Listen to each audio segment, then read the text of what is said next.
Hi guys, this is called Nobody. She does not know how she got here. Suddenly showed up one day with colors in front of her, different ones in different shapes. Sounds blaring staccato beats in time with movement. Touches with things called hands all around her. Someone she's told to call mommy, who touches her with lips that stain like spilt berries. When pulled away, they stretch into something called a smile. It makes her feel like she's fallen into a pool of warm water that stretches the horizon, where it reaches every part of her, even the cracks, the broken places.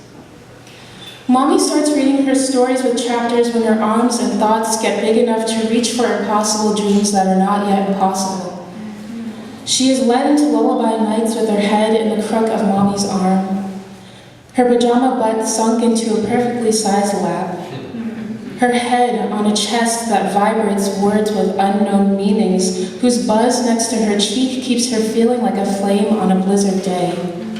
Like a summer morning sleep-in when there are boxes of twin popsicles in the freezer, and she can hold one stick in each hand, like the only thing she had to do that day was live slowly and let it melt on her tongue so she can turn purple and grape tasting.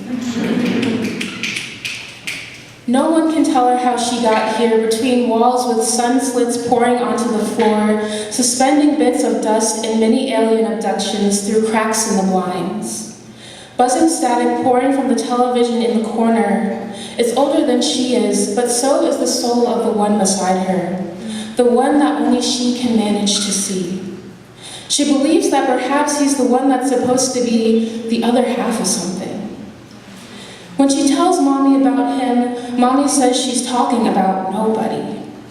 But she continues to see him there in the background of her dreams, dancing on the spheres of her eyelids, slipping secrets too soft for others to hear.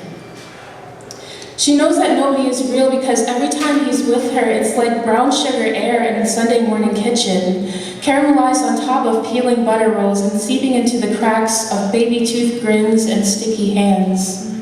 It's like spending nights traveling on dragons in Newberry books with heavy eyelids. 2 days to feel the rusty springs of an old bed under the covers of a fantasy. She knows this even when she grows too big to fit in Mommy's lap. She always finds herself there, lying in bed past an acceptable hour. The light on the ceiling in her room flickers, gasping for a thread of yellow luster, until it gives out exhausted. Nobody lives in the shadows of the world she imagines with eyes closed, comes back to tell her tales of what it really means to live like nobody with no ties, nobody with no restriction.